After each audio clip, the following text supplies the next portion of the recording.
how they should educate themselves? There's some information out there on generally how psychedelics work. Obviously, if I come from an academic perspective, I would turn to science and leading academics in this field. The Imperial College Center, Robert Card Harris, and then Stan Groff did a lot of work in psychedelics, using it for growth and therapy. So I would look to the institutions that I trust. I like reading books, so that would be something that I use to kind of educate myself. But I think as long as they seek information and they develop an attitude of healthy, critical respect and curiosity, that somebody doesn't just, take all the information, but, they actively encourage in the coaching space to question what they learn and to build a knowledge base that will allow them to make these decisions, which are important decisions, and not just kind of jump into an experience like that. Like, not encourage them to have the respect, but like if you instill a sense of healthy respect towards what they're about to embark on without, necessarily scaring them about it. But like, I think if somebody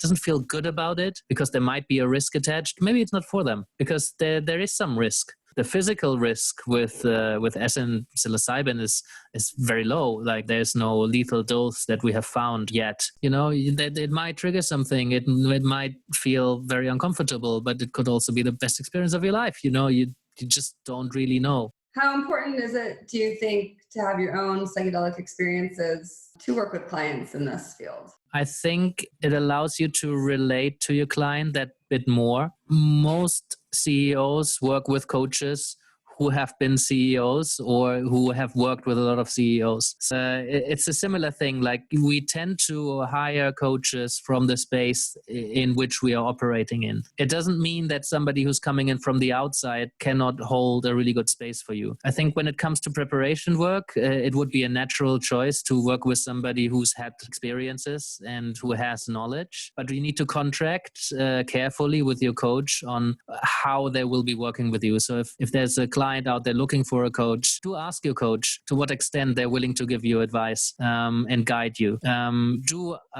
Coaches should contract with their clients and tell them to what extent they're willing to take on responsibility, or when they do give some advice or guidance, to what extent they can trust that kind of advice and guidance. Because it's easy to put somebody into an expert position and then kind of follow what they tell you. That can get you into some trouble when that kind of stuff doesn't work out. Imagine you pay somebody a large amount of money to guide you through a psychedelic experience, and then you have a really shitty time.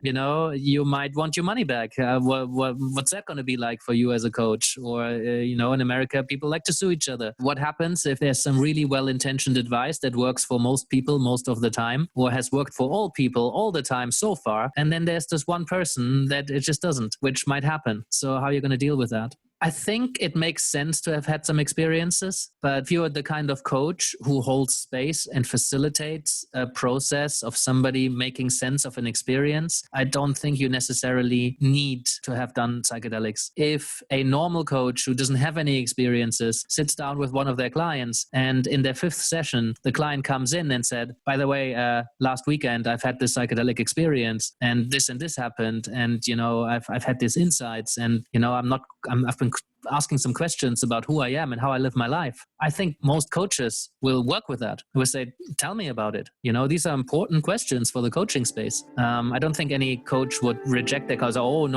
this is like an illegal experience and I have to refer you to somebody else. I think a good coach will say that these sound like really important questions. Would you like to make sense of them?